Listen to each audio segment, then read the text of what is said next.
So, John, if you could know 3 events in the future, what 3 events would you like to know?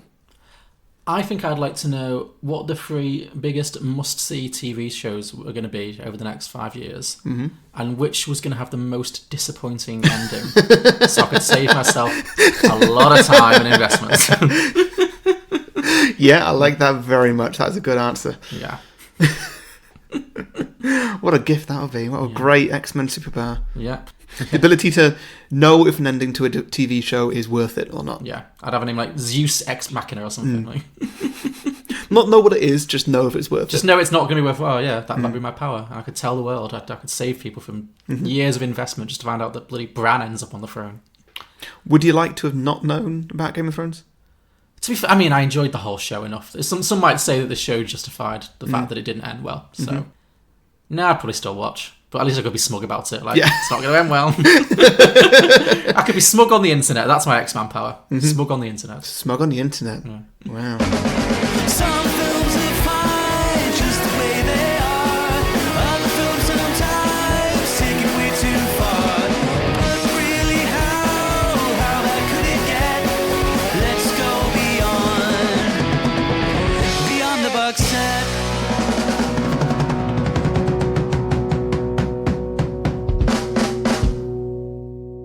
Welcome everybody to Beyond the Box Set, the podcast where we pitch prequels, sequels and spin-offs to films that don't have any. I'm Harry, and joining me as always is John. Hello.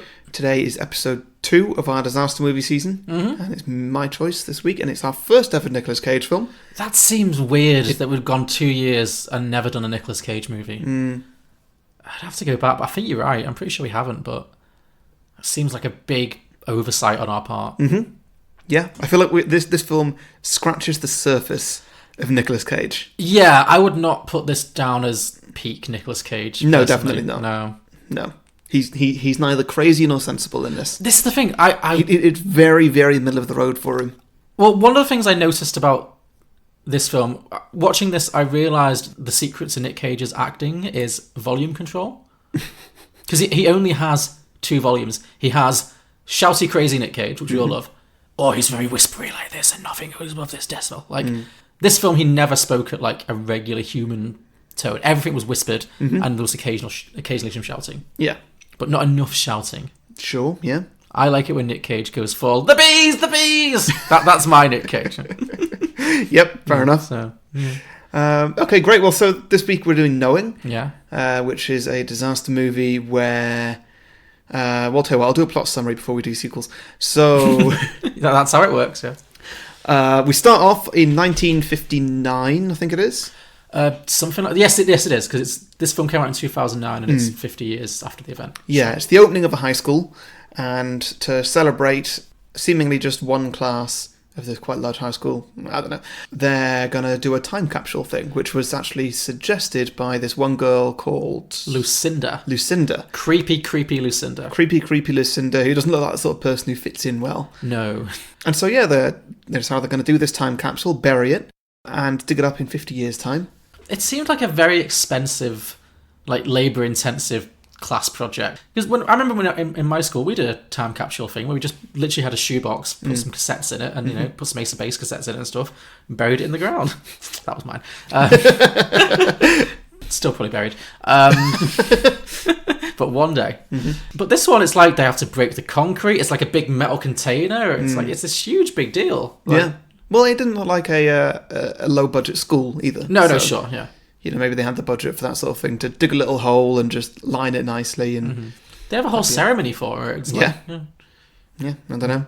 And so all the students, they have to make drawings of things to put into the time capsule for, and then 50 years they'll be uncovered by other students and just given out, which I would be super disappointed by. Oh, it's a drawing of a rocket. Great. Yeah. Don't really know who drew this. I bet I have no sort of context to this. That's something I thought that the point of time capsule was to put in things that are relevant at that time. Yeah. Not to just like draw shit. I guess the idea was that they were drawing what they thought the future was going to look like, so that's why they drew rockets and stuff. Like, sure, and I guess in '69, space age would be But and so the little girl Lucinda, instead of drawing a nice pretty drawing, she has 2 sides of A4 of just numbers. Yeah. She essentially sends a spreadsheet through. Yeah, I was like, is she writing down pi? Like, so that's like a million Yeah. or something. Yeah, which also seems... I mean, there's so many problems with this film. There's loads. We will get many questions. we'll get into a lot of things. Yeah, and so that all goes into the time capsule, and then cut to 50 years later, Nicolas Cage has a son in school. Yeah. Of the age of about 10ish or something. Yeah. The first time we see Nicolas Cage, it's like it's the kid's bedtime on Sunday in late autumn. Yeah. And Nicolas Cage is outside barbecuing in pitch black. Yes, he is. And drinking by himself. on a Sunday evening. Yeah, it paints a very clear picture of what this man's life is. Just barbecuing in the dark. Yeah. For one. Living the bachelor dream. And like the kid seems like the son of Ross Geller. Yes. Yeah. It's one of those... He's like, oh no, sorry, I don't want to have a barbecue. I want to go inside and watch the National Geographic. Yes. Or something, and it's just weird. It's one of those movies where the kids are more precocious than the adults, and I really hate that. Yes, definitely. I'm vegetarian now, didn't you know? Sort of thing. Like, fuck off. Yes. Thank you. You took the words out of my mouth. From the boy who was also a childhood vegetarian. Yeah, but not by choice. No, that's right. You were just abused. So yeah. Fair enough. Where are you going? To watch that Discovery program. But it's Dad's famous Sunday night hot dogs on the run. Time. I can't consume that. I've decided to become a vegetarian. Well, when were you planning on telling the guy who buys the groceries around here? Are you deaf? I just told you now, Dad. So he's a single dad. The mother has died. And the kid is not deaf, but has some kind of hearing problem. Oh, yeah. So has to wear a hearing aid, which will become important later. Ish. Maybe? Question mark? Even though he's not deaf, and he seems to hear perfectly well, even without his hearing aid in, because he takes it out all the time. Yeah. He has become fluent in sign language, just in case. Yeah, and so then I think we follow Nicolas Cage around a bit during the night, and he's an alcoholic. He does a lot of day drinking and a lot of night drinking. Yeah. He's always drinking. His house looks like it's been partially burned down. Yes, it does. He's got like once again, like every film of this type ever, he lives in a massive mansion in the woods with no neighbours. Nobody ever lives in like a cul-de-sac in these films. No, they don't, do they? Mansion in the like woods. A terraced house or yeah, something. Nothing. Never a flat. Just yeah. So he lives in this giant house in the woods, and parts of the house look really nice. Like his son's bedroom looks fine. Yeah. But then he kind of staggers into his little study room or something, and there's a really weird shot where he just kind of slumps down into his chair, his like easy chair. It doesn't seem like there's a TV on the wall opposite him or anything. It seems like it's just an empty room. But all the walls are literally like blackened. It's not just that there's no woman's touch in the house for a while. It's literally like it's burnt down and he's not bothered to like rebuild or anything. Pretty much, yeah. And he just kind of, there's a weird shot where he just kind of man spreads on this armchair with a bottle of whiskey hanging out of his hand and just kind of stares into space for an uncomfortably long time. Yeah. So that's his character. Yes, so that's that. Then we cut to the next day and he's like a professor or something. He's a professor at MIT, which is like one of the top, I believe, one of the top engineering science universities in all of America. And he's asking his class of college-age students, what is the sun?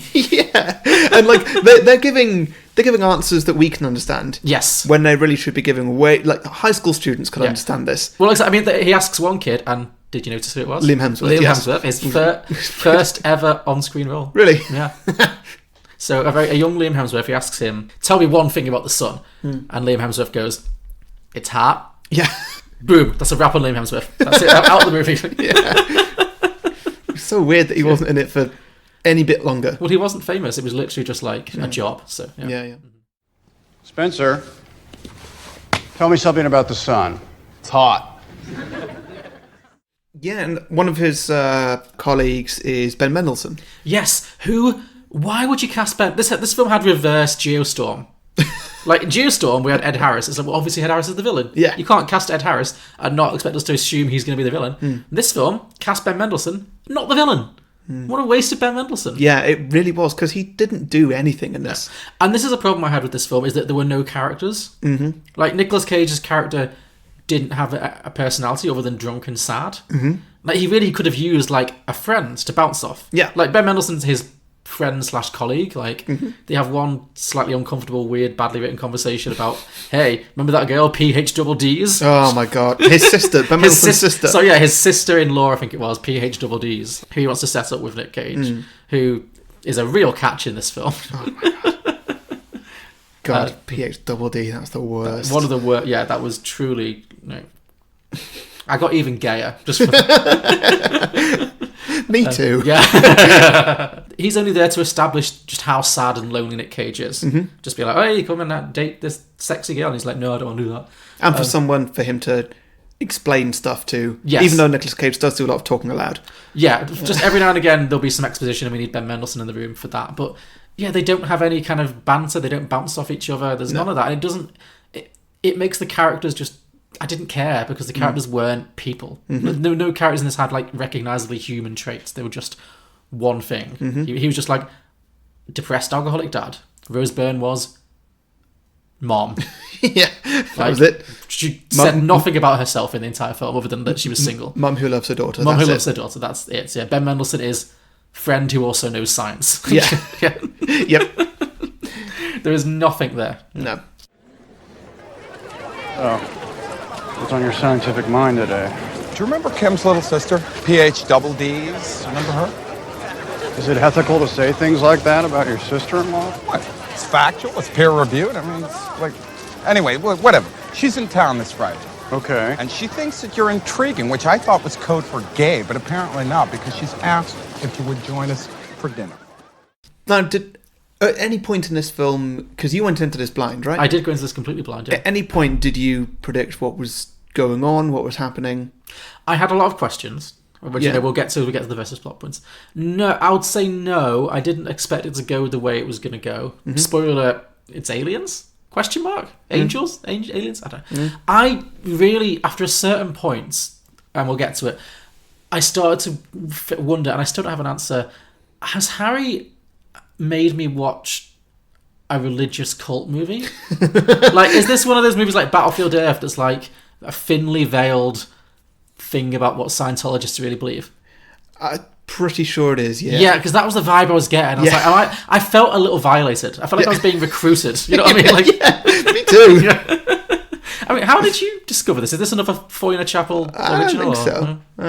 No, I don't remember. I remember seeing a trailer for it, and well, that's the other thing. I was shocked to like when I finished watching it. I was like, oh, well, that was an entertaining one of the many bombs in Nick Cage's career that I'm sure just came and went in 5 minutes.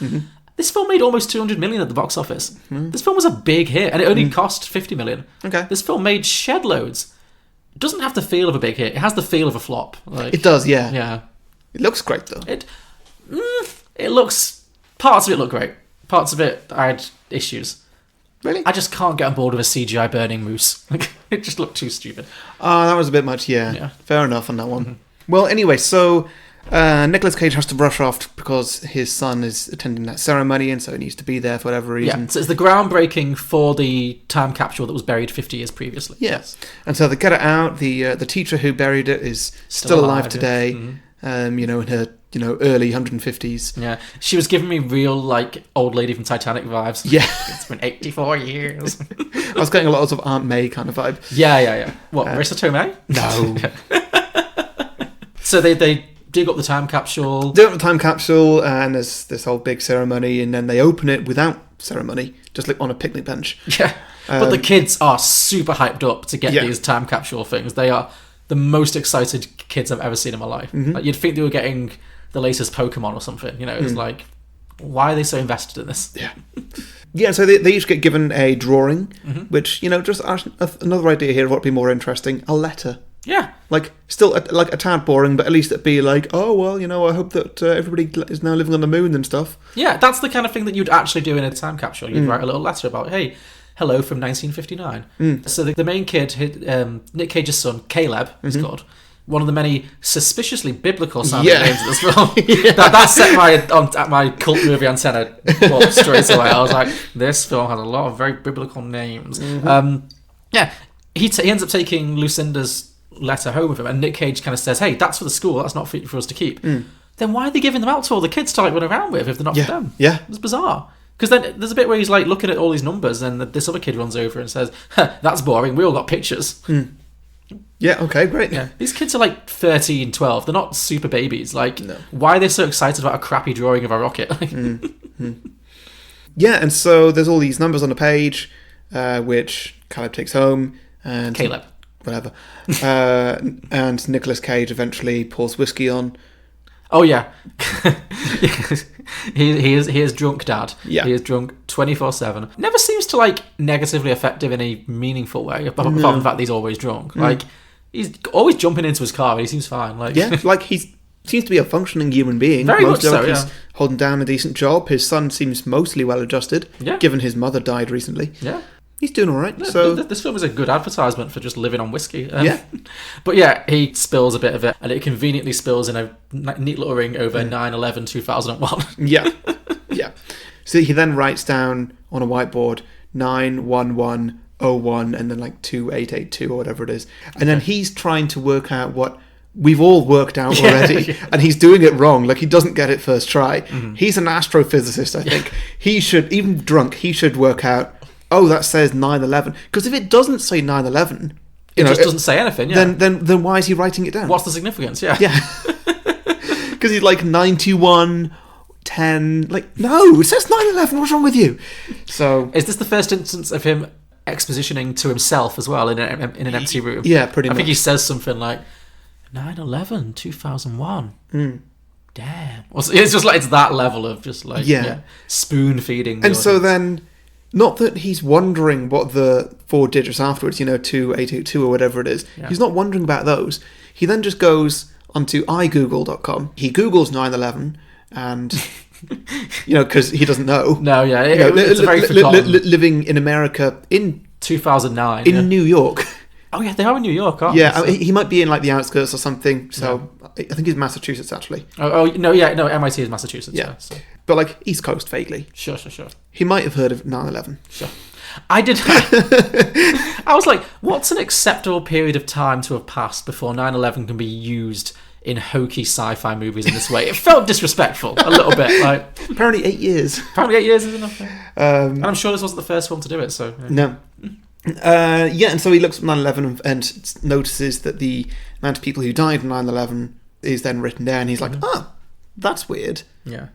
And so then he rips a whiteboard off a wall, Oh yes, he does. like smashes up most of his house. Like he rips that off the wall, half the plaster comes with it. Like the wall falls off pretty much. He takes. I think it was a load-bearing whiteboard. So yeah, wasn't it? Dangerous ground.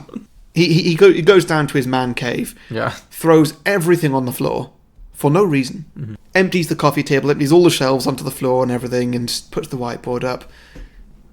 Just balanced on a chair or something, and writes out all the numbers from the paper onto the whiteboard. Why is he not doing this on a computer? Does he own a computer? Yes, you see it because he has iGoogle. Well, he uses his mobile phone a lot. I He- think. no, well, he- or his iPad or something. Whatever. It wouldn't be an iPad in 2009. he had an iMac. He never seems to sit down at like a. Yeah, he had a keyboard and mouse. Did he? Okay, fine. Yeah. I'll take it back. Okay.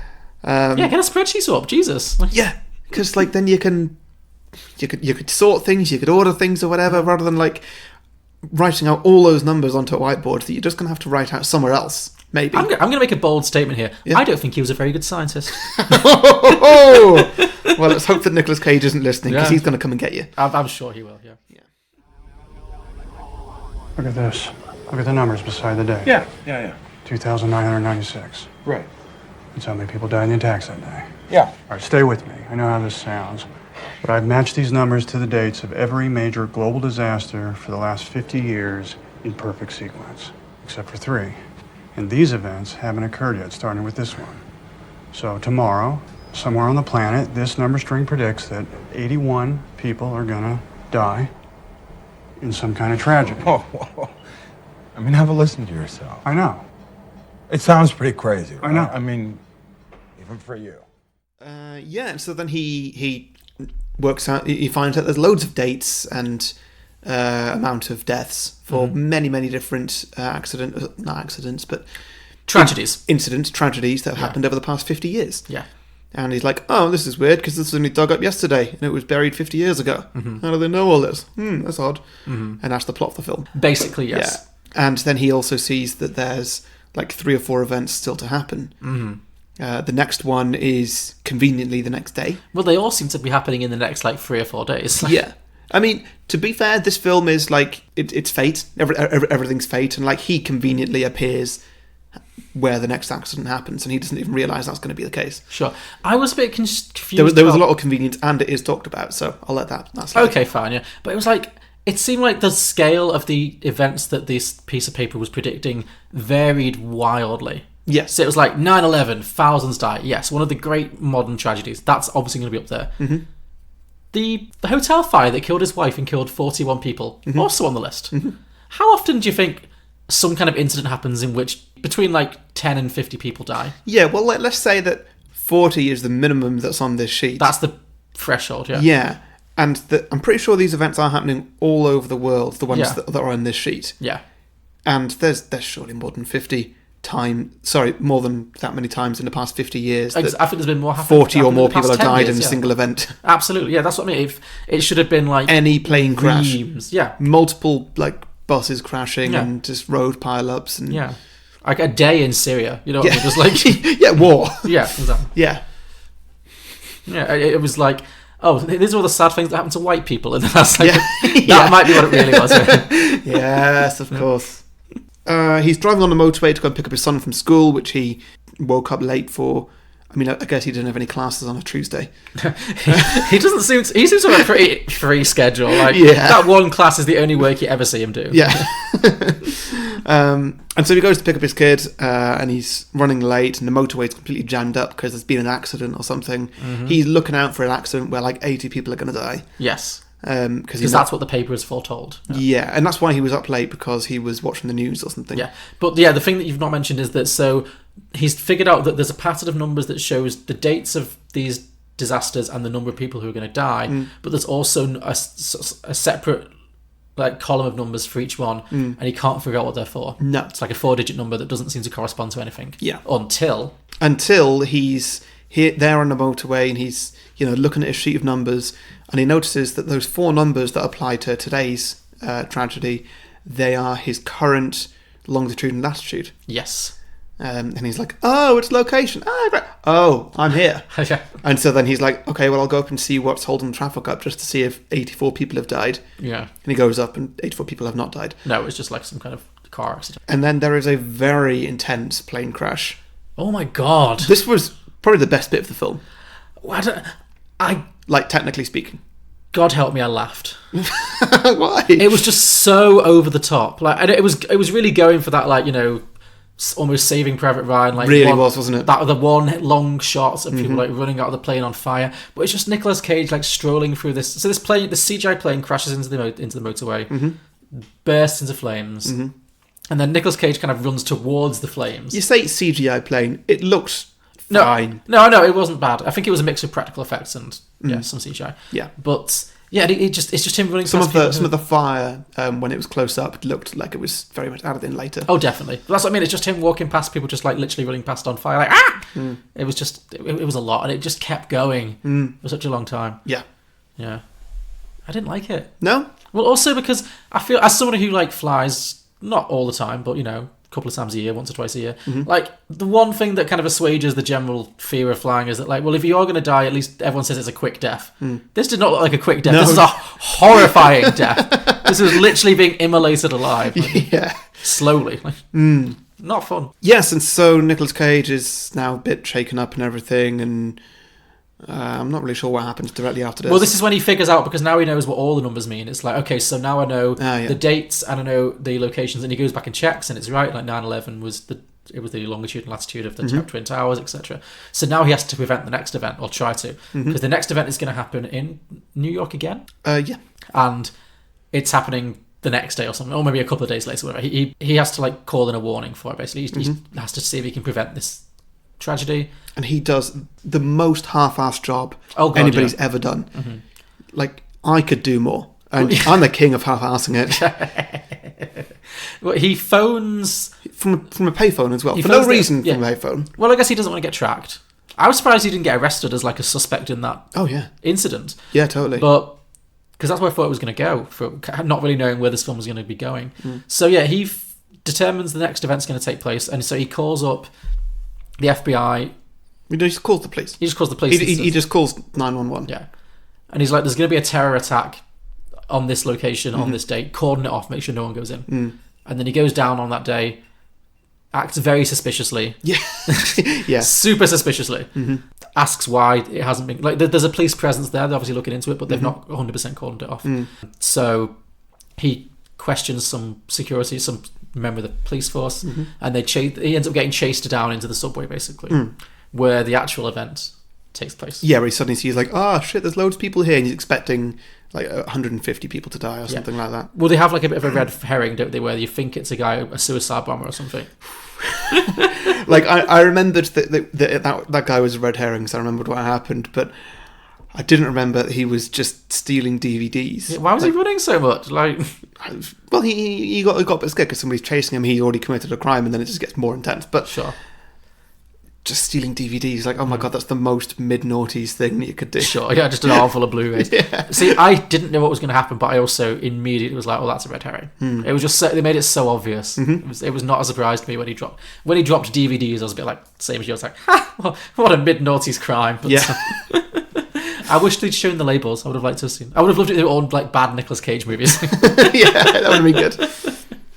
Yeah, and so then there's an electrical fault or something. Yeah, it's not actually anyone's fault, is it? Or not that we learn, it's just a disaster. You do actually overhear it on the news that they trace it back, along with the plane crash, to just electrical faults due to solar activity.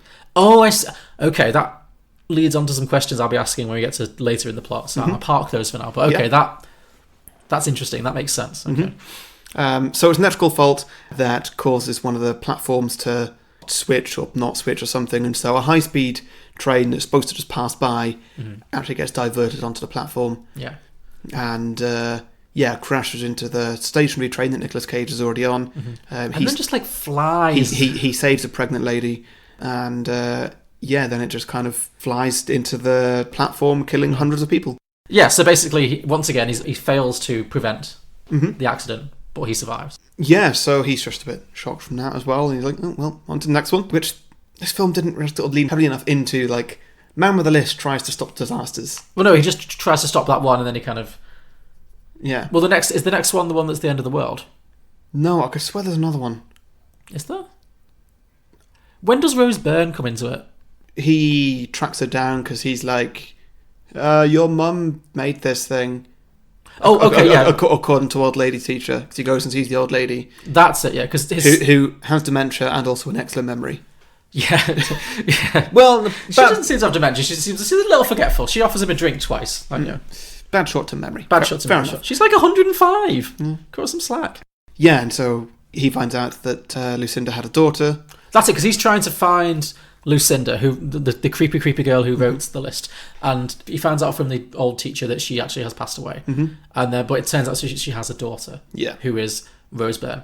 Yeah, then Nicolas Cage goes and tracks down Rose Byrne, and he's like, "Oh, your mum made this list or whatever." Like, well, he tracks her down. He kind of stalks her a little bit. Yeah, finds out where she lives. She's like a single mom. He follows her on a trip to the museum. So he takes his son to the museum, and then he's like to his son, "Go flirt with that little girl." Like, he is. Yeah. And then he kind of sidles up to Rose Byrne. If you were in Rose Byrne's position in this part of the film, you're like walking around, just looking at the museum, whatever, just with friends or family, whatever, and this Nicolas Cage just comes shuffling up to you with his unkempt, crazy hair and his whisper voice, and just started like making chit chat. So would you not run a mile? Yeah, I mean, she does after a while. Yeah, but it takes her some time. She's very like receptive to this very creepy little come on. Like, yeah, I would be instantly like, get away from my child, like pretty much. And yeah. me. Yeah. So anyway, she has a drink with him, and then he says, "Oh, we didn't mean by accident. So your mum made this thing of numbers or whatever, and she has essentially predicted the future. What are we going to do about this?" Yeah, he wants to find out what she knows about mum's background and stuff. And she's like, "Oh, my mum lived in this wood camp." Well, no. First of all, she's like, fuck off," and then I think the subway accident happens. That's it, yeah. And so she takes him to go and see her mother's log cabin or something where she was brought up. And yet another cabin in the woods. Yeah. And also where her mother killed herself. Yes. There is small mention of her father, and I would love to see the story of how little girl Lucinda, like, held down a relationship. Yeah, I had that thought too. It's not that, like, she got pregnant, like, okay, I could see many unhappy situations in which she was made pregnant or something. Sure, yeah. But, no, held down a relationship, okay. Even though she's been possessed for her entire life, Yeah. but whatever. Yeah, it made me feel very inadequate. I was like, Who are you? Yeah, it's awkward. You don't know me. I'm John Kessler. I teach astrophysics at MIT. My son goes to William Dawes Elementary, which is the same school your mother went to. And 50 years ago, she put this in a time capsule. It's a list of dates, events that I think she believed would happen. Look, I don't know what any of this And is I thought about. if I could talk to you or your father... My father's dead. I think it's possible that there are people like your mother, Lucinda, who can see things before they occur. Abby, we're leaving! Honey? I followed one of your mother's predictions, and I watched 81 people burn to death in that plane crash yesterday. When she said it would happen, where she said it would happen, and there was nothing I could do about it. She says 178 people will die tomorrow in New York City, and in 3 days' time, October 19th, 33 more. Stay away from me and my daughter. Yeah, and so, at the end of the numbers, there's what he thought were the number 33. yeah, but she helpfully points out, what if it's 2 backwards E's? Yeah. Which, like, I don't know why you'd come up with that, but okay. Yeah, sure. And he's like, oh, well, I guess it must stand for something. Oh, yeah, Mr. Scientist, well done. Yeah, great. And so then at the log cabin, he lifts up the bed or something, and on the bottom of the bed, it's scratched everyone else or something, and the music really kicks in. That might be the hokiest moment of the whole film. Yeah. Oh, well, he finds the bed, doesn't he? Because there's a whole running thing with, like, these little beach pebbles. Yes, and these weird men who keep coming and trying to abduct children. Yes. The whisperers. Because his son at this point is hearing the same whispers that Lucinda heard when she was writing her crazy list. Yeah. And so then Nicolas Cage like, oh, shit, that's the end of the world. That's supposed to happen. Yeah. Then he very quickly deduces exactly how it's going to happen. Mm-hmm. Yeah, big solar flare. A big solar flare, which I looked up is not a thing. No. Well, fair enough. I'm glad, yeah. I was a bit nervous. Like, could that happen? No. You know, I'm fine for sci-fi to add a little bit of fiction. Sure, yeah. Sometimes it has to. So, yeah, it turns out that the sun is going to send out a big solar flare and it's going to basically engulf the planet Earth and incinerate everyone. Yeah. At this point, the film has lost everything that the trailer gave it, as in the synopsis is Nicolas Cage finds a list of events that are going to happen. Yeah. That's it. And then from this point on, it's now something else, I guess. Yeah. The end of the world. Yeah, it feels like it really wrote itself into a corner a little bit. Yeah, big time. Big time. And so he floats the idea that they should go and hide out in the caves. No, that's her idea. I could swear it was his idea just to sort of, like, keep her calm or something. Well, yeah, yes. I think she wants... Give her some hope. Yeah, it doesn't... You never get the sense that he actually thinks they can survive that way. Rose Byrne's character is desperately looking for some kind of hope in this situation. So he's like, well, maybe we could get underground. Yeah. Yeah, but he seems pretty half-hearted about it all. Yeah. He's gone to the school, ripped off the door, because he needs to find out that last bit of information, taking it back to the house, and Rose Byrne's like, what are you doing? We need to get to the caves. That's it, yeah. And then he's like, the caves won't save us, or something. This was the closest the movie got to, like, the kind of crazy Nick Cage movie that I wanted it to be, when the whole, like, big reveal at the end, it comes down to, like, dramatic paint stripping. Yeah. Yeah. He's, like, furiously scraping paint off an old door, and that's, like... and, like, screaming, and his hair's all crazy. Like, that's the kind of Nicolas Cage I want. John, please, what are you doing? We have to get to the caves. We're not going to the caves. What? She knew the coordinates for this last event. She tried to write them down. The teacher said she was interrupted. Ran out of time. So she scratched them into this door. She's trying to tell us where to go. You're not making any sense. Look at you. Look at what you're doing. The numbers are the key to everything. Please, John, we need to leave. And so then he finds out where they need to go. But first of all, he needs to go and get his kid back, so he knows where they've gone. So the kids get kidnapped by these weird whispery alien things that have been stalking them through the whole movie. Okay. So yeah, he goes to the cabin, finds that the kids are there, both with a rabbit in hand. Yeah, what was that? I don't know. Like, the kid had a rabbit at the beginning, but... Did he? The son had a rabbit at the beginning. I was like, that's going to come back. Yeah, but, okay. Yeah.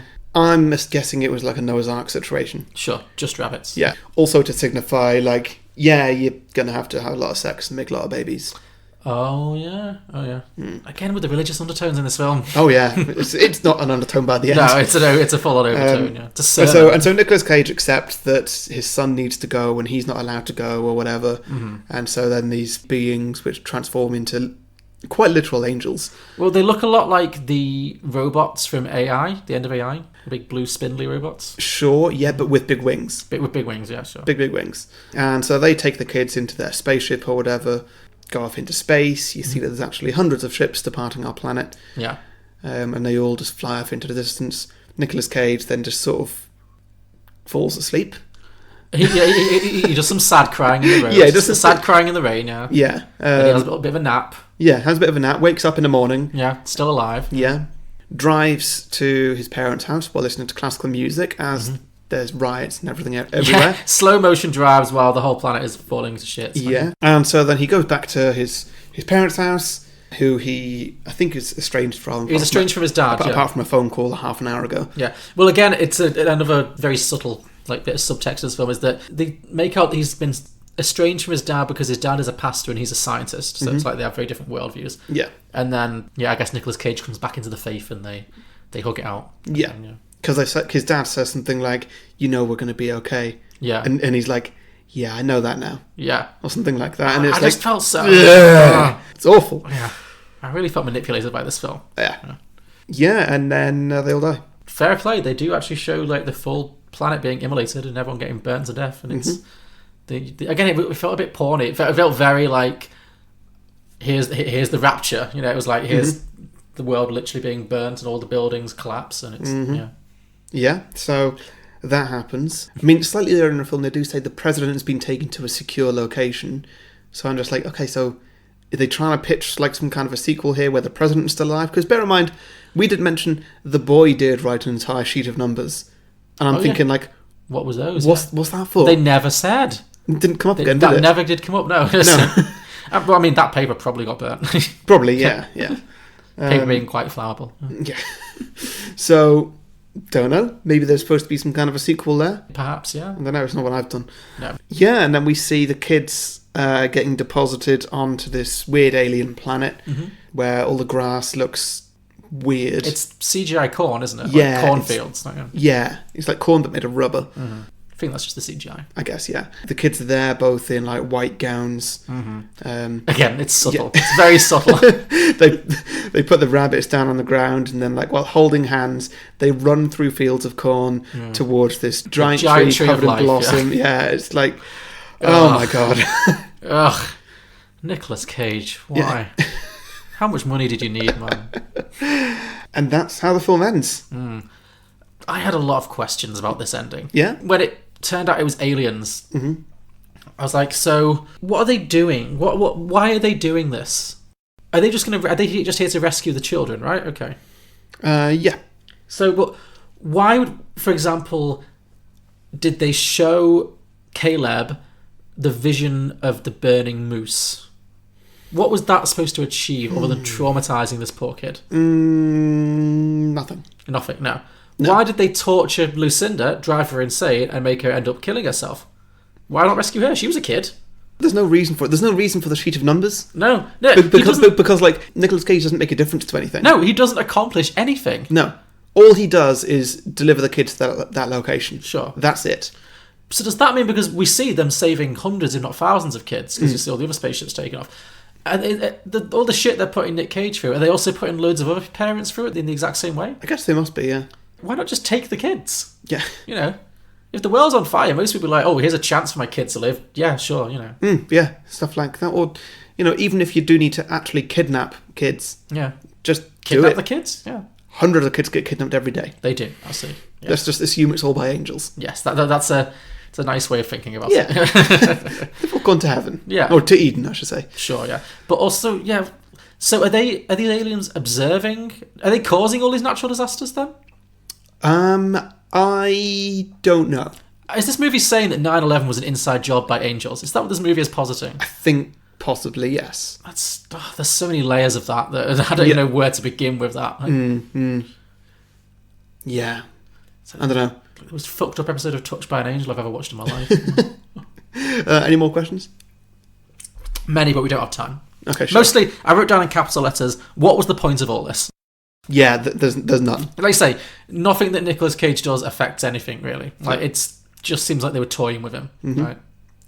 Other than the fact that he has this literal come to Jesus moment at the end, I guess. Which I guess means they're supposed to be angels. I don't know. Yeah, I didn't care for this film. No? No. No. Like, it wasn't unwatchable, but I wanted it to be... More than it was. I wanted it to be crazier. Yeah, it just felt preachy and quite dour. Like, I do like the ballsiness of a film that actually does end with the actual apocalypse. Like, they don't stop it, they do die. Yeah. But by the same token, it just... Yeah, there was no sense of, like, fun or excitement. I didn't really care that he died because his character wasn't interesting. Like, nobody else's character was particularly interesting either. So, I just didn't like it very much. No. Sorry. That's fair. It's fair. It's not the best film in the world at all. No. I just thought it'd be quite interesting It's a different take. I'm glad we've now had a religious take on the disaster movie because I think that's an important... We've not done many films that have been this heavy in religion. No, we've not. This is probably the heaviest. Yeah. I think. Do you reckon that's... I can't remember how it was marketed. Do you think this movie is explicitly made for religious people then? I don't think so. No. I don't know. By religious people, yes, maybe. Yes, maybe it's like for sinners like us to watch it and be like, oh, let's convert. Like, yeah. Pretty sure. I'd be interested to read up on like the backgrounds of the people who produced it, who funded this film. Like, why was Nicolas Cage in it? Yeah. Why wasn't it Tom Cruise? Well, because he was also in that film Left Behind, which is super crazy religious as well. Maybe he's just gone like he's a bit quieter about it than your John Travolta's, but maybe he's just gone off the deep end religiously. So. God, that's another bad film, isn't it? It is. It probably came out around the same time. He just had a bit of a period of religious nut films. Wow. Yeah. There we go. I don't want to go without you. They could have taken you away from me, but they didn't. Because you have to make this decision yourself. But you promised. You said we'd be together forever. We will be. We will be. I'm not leaving you. But you gotta go with them. You gotta go. You gotta go with them. Caleb, listen to me, Caleb. Stop. Listen to me. Listen. We're gonna be together. We're all gonna be together. And Mom's gonna be with us too. I know it. I know that now. I know it. Great. Well, before we get to sequels, we need to do some drinking games. That's what we do. Drinking games, yes. Okay, cool. So, first one I've got, drink what they drink. Drink for day drinking, yeah. Not just Nicolas Cage. I did notice that a 105-year-old teacher was a big old lush as well. Yes. Irishing up the couple. Yeah. Okay, yeah, I had that too. And as a kind of a sister to that one, my first drinking game is drink every time Nicolas Cage is pictured waking up somewhere not in a bed. Yeah, nice. Usually face down on a desk or a sofa or the gravel. Yeah. Yep, that works. He is a mess. Drink for balloons. Yes, there's a bit of balloon symbolism in this, isn't there? Yeah. Don't really know what it means, but yeah. I'm sure it's got some religious connotation, yeah. Drink for dramatic face acting. There is some good Nicolas Cage, especially towards the end. He just does such big expressions, like because he's always reacting against like obviously just a blue screen or a green screen. Like he's obviously not seeing what we're seeing as the audience, and they're very entertaining. I mean, I was entertained by his face. Yeah, fair enough. Drink for hand movements. Hand movements again. It's this Nicolas Cage just doing that. There's also that class at the start when the teacher says, "Put your thinking hats on," yeah, and they all just pretend to put thinking hats on in a very uniform way, like. Kids aren't like that. None of the kids in this film act like real kids. They're all far too well behaved and far too enthusiastic about learning. Yeah. Sorry. Yeah, it's true. It's true. Drink every time Nicolas Cage delivers exposition to an empty room. Great. Yeah. Drink for shiny black pebbles. Yes, that's a good one. Shiny black pebbles. I think that's all I've got, really. Okay, and drink for 2009 websites. Oh, yes, that's good. Yeah. Drink for numbers, maybe. Pretty much, yeah. Be a lot of that, to be honest. That might kill you. Yeah. Drink whenever this movie is heavy-handedly religious. There you go. Yes. Very good. Okay, so before we get to sequels, I just want to let you listeners know that if you've enjoyed this episode, then you can support us by going to patreon.com/beyondtheboxset. If you do so, you can support us by giving as much or as little as you like, and that helps us keep the lights on and, pay our podcasting bills and keep entertaining you. Yeah. Also, if you do that, you get a few things. You get a second episode of Beyond the Box Set every week, where we review cinema releases. Yep. Our latest one is Ma, yeah, which is a highly anticipated film of ours. Absolutely, yeah. Octavia Spencer in a horror movie. What more could you ask for? Yeah, so you get that. Also, if you become a Patreon, once a month you get to have a 30-second advert slot on the show where you can advertise anything you want to. It can be your own podcast, your own business, or somebody else's podcast, somebody else's business, or just anything you like, anything you want to talk about for 30 seconds. Sky's the limit, guys. And finally, once a month we have a Patreon episode where we invite Patreon on and they get to choose the movie. If you don't want to come on, then you just choose the movie. We'll do it without you. It's up to you. But yeah, it's in your hands. So all that is at patreon.com/beyondtheboxset. Indeed. Hi, I'm Lee, and I host Connected Hearts, a Kingdom Hearts fan community podcast.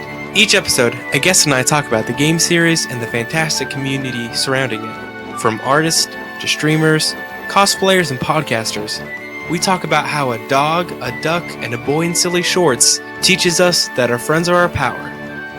You can find the show on iTunes or grab the RSS feed from Twitter for the podcatcher of your choice, at Podcast Hearts. And hey, may your heart be your guiding key. Right, sequels, John.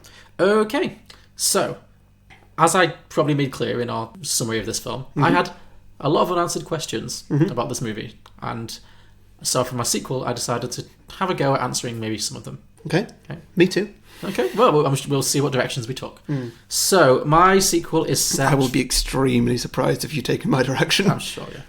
I've got a theory about your one, but I'll wait till your turn before I... Okay. Okay. So, the sequel is set 40 Earth years after the end of the original film. Now, I say that because obviously Earth has been destroyed. But Caleb, the son, and Abby, which is Rose Byrne's daughter, have been... I looked it up. Yeah. She screams it a lot. They have been obviously transported to this bad CGI planet, along with, as it turns out, millions of other children that were also saved from the apocalypse by these kind of benign aliens. So, yeah, 40 years have passed. Basically, it turns out the aliens deposited millions of Earth children that they rescued but just before the apocalypse, left them with plentiful resources, but also disappeared and have never been in contact since. So the kids don't know who they were, what their reason for doing that was. They just left them, basically. Yeah. But with enough supplies and enough knowledge to build a new society, which is what they've done. So these kids have now built a new society, and because of the knowledge that the aliens have left, it's basically a utopia. They've developed sustainable resources, they've mastered the art of space travel, farming, they're very peaceful, there's no war. It's lovely. They've done space travel in 40 years. Yeah. They're kids in a meadow and they've done space travel in 40 years. The aliens left them some schematics or something. Okay, cool. Okay. Yeah. Yeah, they were left with everything they needed, basically. They had all the tools that they required to create a perfect society. And it seems like that's what they've done. Yeah. So, Caleb has become a high-ranking scientist in this brave new world. Obviously, he's learned a lot from his dad. And he's now happily married to Abby. However... Is everybody married to the other person that they arrived with? Let's say yes. Let's say it's a little bit culty like that. Okay, and I'm fair to assume that everybody's straight as well? I mean, this is a religious film, so probably, Okay. I don't think a lot of LGBT people got rescued, unfortunately. Just left down to burn. Damn it. So, he's happily married, high-ranking scientist on this planet. However, he is plagued by nightmares about his father's horrible death, getting burnt alive, when the Earth was immolated. And at this point, it's been 40 years, he's approaching the same age as his father. By the way, little Caleb is now going to be played by Nick Cage. Great. Because, Rose Byrne played her own mother in the photographs. Yeah. All the photographs of growing up Lucinda was just Rose Byrne with some slight prosthetic stuff happening. So what's Nicolas Cage wearing, prosthetics-wise? Just some slight facial prosthetics to make him look like not literally the same person. Obviously a wig. A good old wig. What kind of wig are we talking? Like a bowl cut? Yeah, the kid had a bowl. Yeah, maybe he hasn't changed his hair at all, so it's got that. He's got the Haley Joel slightly blondish bowl cut. Yeah, he's got the Haley Joel Osment bowl cut going on. Yeah, I like that. Also, Nicolas Cage is way older than 40 now. It's another 10 years have passed, but sure. This is what the prosthetics can do. They can just bring him down. Sure. Bring him down a few years. Okay. I mean, he did not look his best in this film. No. He looked very, very gaunt and slightly undead. Anyway. So as he's approaching the same age as his father was when he died, every time he looks into the mirror, he's now seeing his father's face, which, obviously. And he becomes obsessed with contacting the aliens and finding out the truth about why they were rescued. Because he has all the same questions that I had at the end of this movie, such as, Why did they help? Why only the children? Mm-hmm. What do they want with him? You Yeah. know, or what do they want with all the kids? You know, what's the point of it all? And, you know, why couldn't the adults have been saved? And as his obsession grows, he starts to hear the whispers again. Mm-hmm. Which obviously in the first film he's constantly hearing the whispers in his hearing aid about, you know, the numbers and stuff. And once again he finds himself writing down seemingly random sequences of numbers on pieces of paper in like a trance-like state. Sure. And he quickly figures out that rather than the dates of natural disasters like last time, these numbers, and maybe it's the same numbers that he was writing down in the original film that never came up again. Mm-hmm. He does that again maybe, realises that these aren't dates and like longitudes and latitudes. These are actually scientific formulae. Okay. For time travel. Interesting. Okay. Yeah. So he reasons that the aliens must be communicating with him because there might be a way to go back in time and prevent the end of the world, thus saving his father's life. Sure. So he becomes obsessed with this. So he's like, I have to figure out how to understand these formulas and actually build my own time machine and then travel back in time and stop the end of the world. Okay, great. So at this point, his research starts to attract the attention of the governments on this utopian planet. There's got to be a government. Sure. Okay, yeah. They're not still kids. They're all like adults now, so, you know. Yeah. And the government... What's so funny? No, I'm just imagining that they're all still kids. Just little kid government, like Lord of the Flies, yeah. This government, they don't approve of his meddling with time travel because they're very protective of this utopian society that they've set up. And they fear that altering the timeline could jeopardise their whole existence. So this is just because I think Nobody we need... else like missing their parents or anything? Probably, yeah, but I feel like we need to have some kind of... I felt like I needed a villain or some kind of something to stand in his way. Some resistance. Some resistance, yeah. Yeah. So maybe there's like a corrupt politician who is like, you know, the president of the world in this, you know, society. And maybe he wants to harness the power of time travel to strengthen his own support in some way. So he's trying to sabotage Nick Cage, basically, or he sends out government agents to sabotage him. Yeah. There's not much there. I've only put that in there just to give him something to resist to. Otherwise, this is a very boring movie. Yeah. So, yeah. And maybe Abby is also, the wife is also supportive, but concerned that her husband's obsession might be driving him slightly insane because he's become very fixated and he's hearing voices and he thinks he can build a time machine, which they all think is quite far-fetched. Yeah. But, and yes, it's going to be a classic Nick Cage, you know, small man versus big government plotline, much like in many of his films. Yep. So he's attempting to translate the formula and build his time machine. But there's also a part of the formula that he just can't seem to make fit. Like, so he's got all the stuff that he knows is how to build a time machine. He just needs to figure out how to make that work. But there's also some seemingly random numbers, like the longitude and latitude in the original, that don't seem to fit with the rest, and he doesn't know what they're for. And so he's trying to, like, figure out what they mean, and it's driving him nuts. Fortunately, as well as inheriting his father's scientific knowledge, he's also picked up his serious drinking problem. So one day he's just, like, you know, rolling around the cabin, whatever, with his bottle of whiskey. And just like his father, he accidentally spills a bit of it and creates a perfect stain ring around these numbers, figures out that they are actually space coordinates. So they're telling him a place to go in space. Sure, yeah. So, maybe with the government in hot pursuit, he steals a spaceship, flies out to the location where he assumes he's going to meet the aliens. So he arrives at this location, and as he expected, you know, the whispers are in his ear, and it's all building up to this whole thing.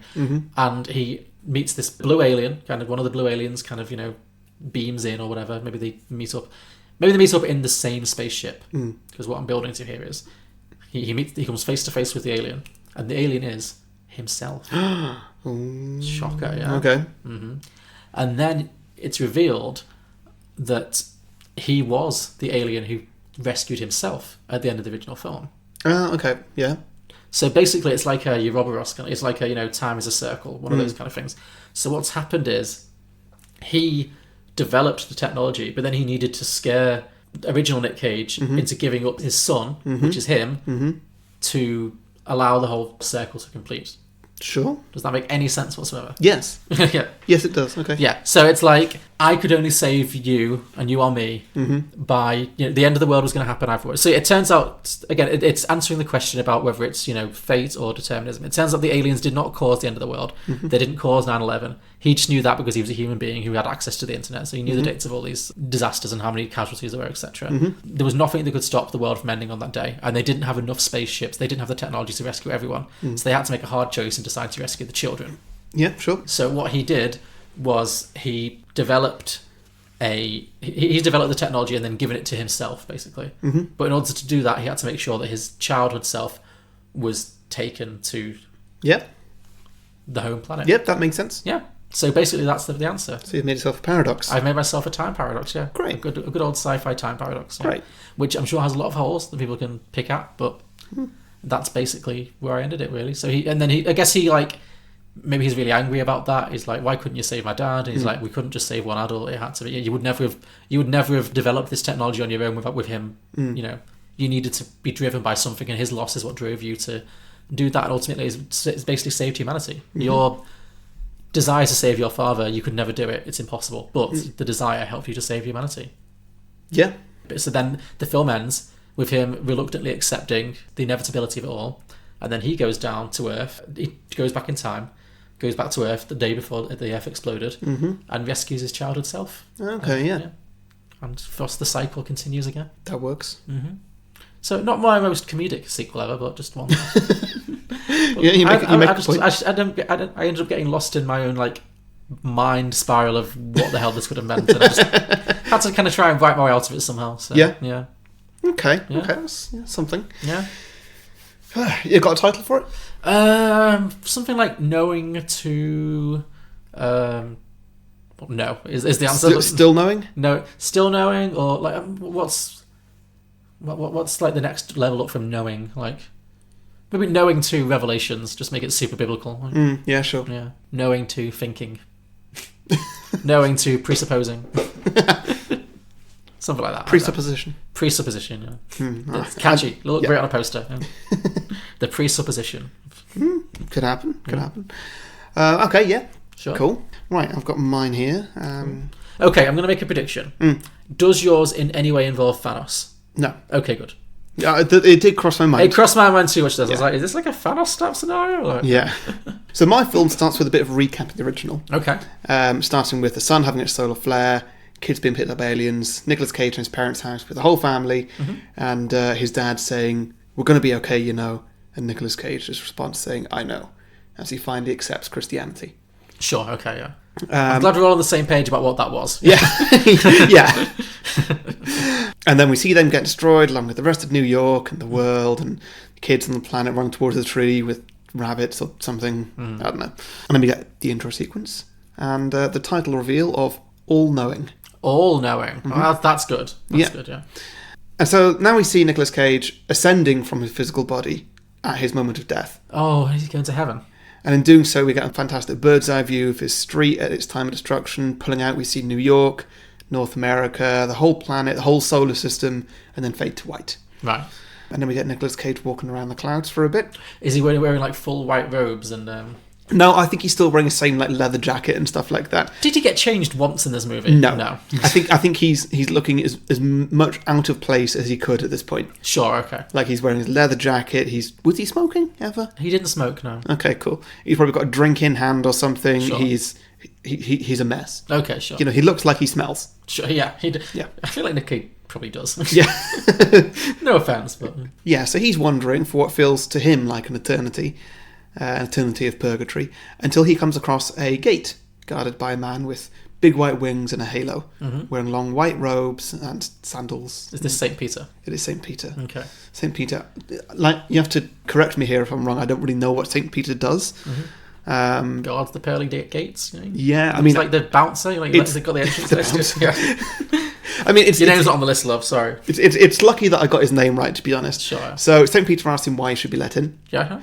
And Nicolas Cage, in his kind of scientific mind, says like, "Well, why shouldn't you?"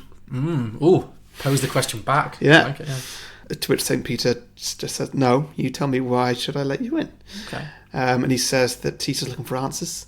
He wants to know why the world was ended and why his son, of all people, was chosen to depart to the new world.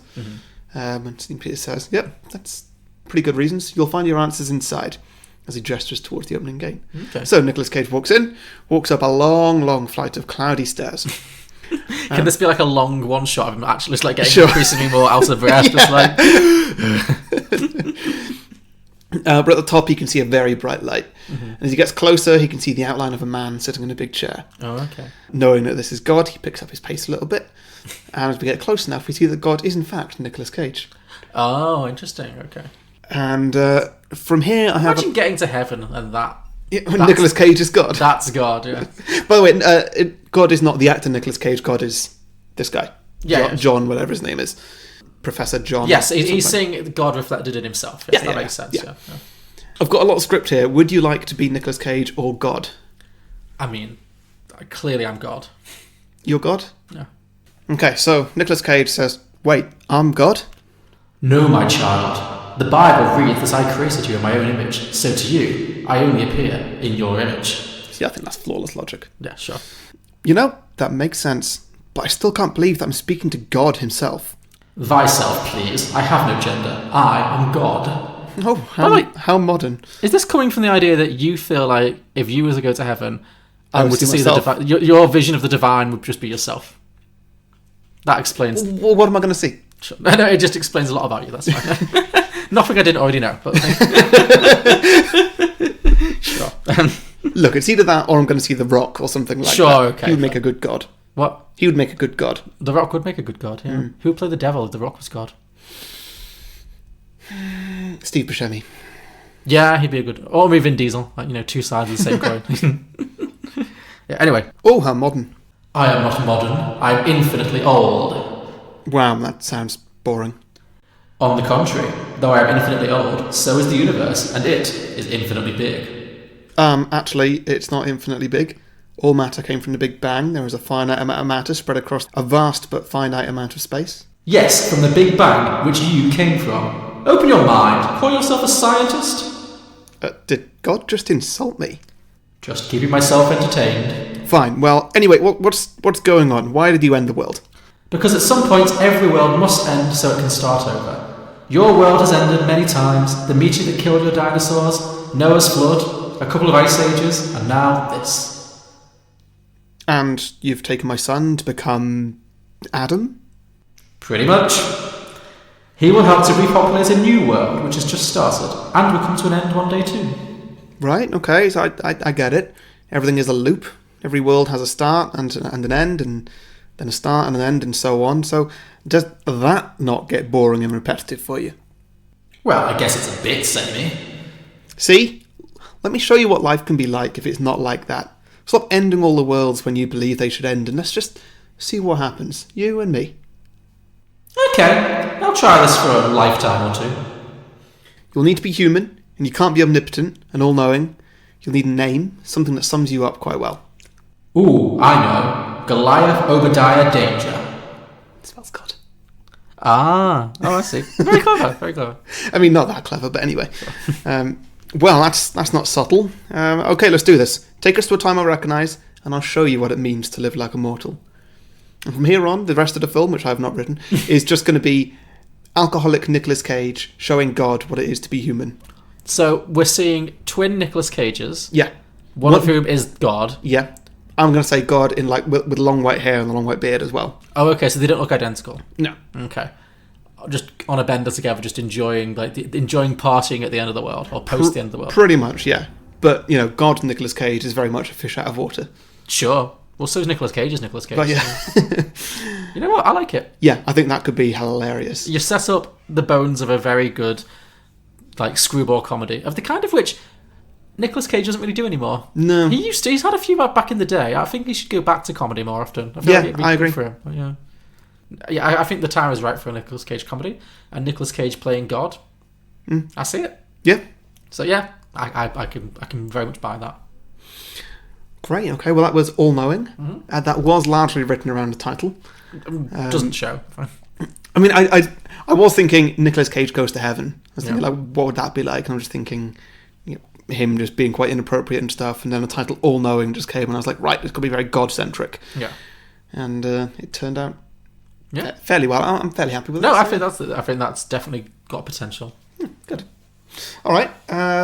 Listen submissions. Listen submissions. Yes. Let me see what I've got here. So, do you have any this week? No. You don't. Oh wow. Okay. Yeah, I put the call out, and I got, I think it was 31 comments on one of my posts. Not one of them was listen submission. And actually, only one of them was saying well, they'll die at the end, so there's not going to be a sequel. Yeah, I was wondering how many of them had actually seen the film. Yeah, I think most of them. Oh, okay. But most people have just been like, oh yeah, I remember that. Or, Okay. That was weird, wasn't it? Or stuff like that.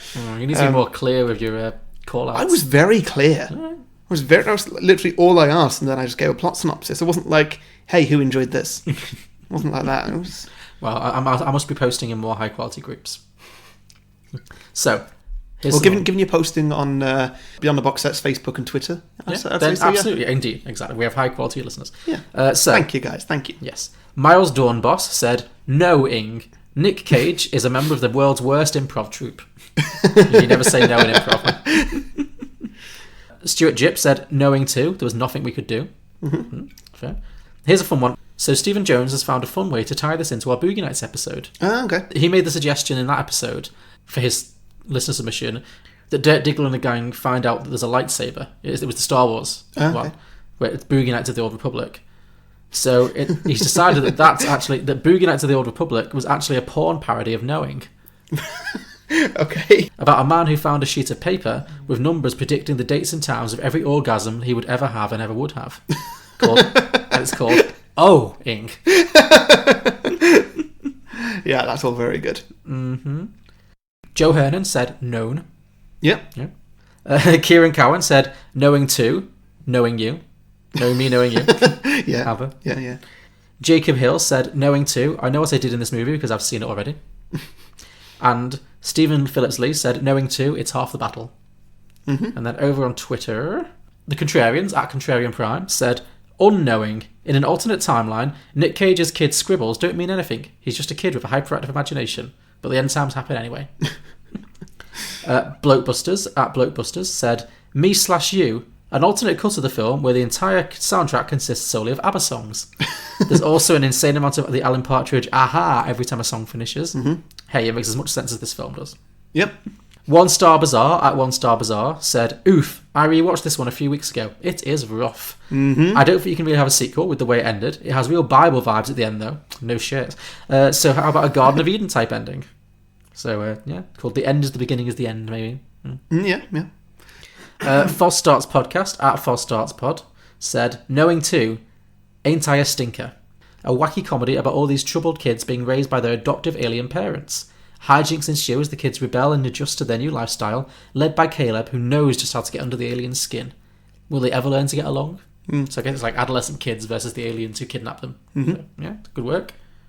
And Aussie Nerds at Aussie Nerd Pod said, not knowing. It's the same movie, but he, like the audience, has no idea what's going on or why they're watching this. Cool. So those are our list of submissions for Knowing. If you have any sequel ideas for Knowing or any films we've done in the past, please let us know. We are Beyond the Box Set. You can find us at beyondtheboxset.com. Our podcast is available on all good podcasting platforms, including iTunes, Spotify, Acast, Stitcher, you name it, we're on it. If we're not on it, let us know and we will get on it. You can also find us on social media, on Facebook, Twitter and Instagram. Just search Beyond the Box Set or at Beyond the Box Set on Twitter. And you can also support us on Patreon at patreon.com/Beyond the Box Set. And we have exclusive merchandise available at tpublic.com/Beyond the Box Set. Mm-hmm. And next week it's your turn. It's my choice, yes. So I've decided we've done two questionable disaster movies. Yeah, I mean, Geostorm is exactly what it tried to be. This one is...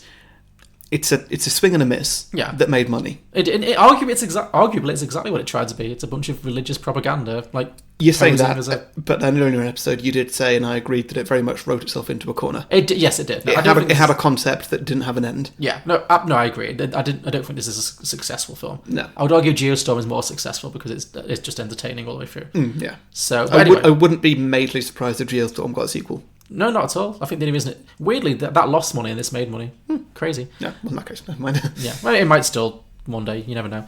Okay, cool. Well, I thought we should definitely do a slightly more respectable end of the world type film before we run out of this season. So I'm going to suggest that we do the 90s classic that is Deep Impact. Oh, good one. Yeah. Okay, yeah. Featuring President Morgan Freeman. President the dream Morgan we all Freeman. dream of. Yeah. Has he ever done a bad role? I'm sure he's been in bad movies. He's very prolific. Has he ever done a bad role? Oh, do you mean has he ever been bad in a film? Not that I've seen. I mean, he's pretty reliable. I think he automatically adds a certain degree of like credibility to anything he's in just by even if it's like Bruce Almighty or something. Exactly. Yeah, he just I don't know. I feel like he's one of those actors who just adds prestige. Yeah, like he's like the male Meryl. Yeah. Have we done the Morgan Freeman before? I don't know that we have. I've long wanted to do Gone Baby Gone, but it's a bit depressing, so I've never really known if it would fit or not. But No, I mean, I really like him. There's loads we could do. We could definitely do... We almost did Shawshank and then decided not to. So that's definitely one we'll probably get to at some point. Oh, yeah. Cool. Okay, well, Deep Impact. That sounds great. I'm looking forward to watching young little Elijah Wood. Oh, yeah, little baby Elijah Wood, yeah. Cool, so join us next week for Deep Impact. Great. See you next week, guys. See you next week. Bye. Bye.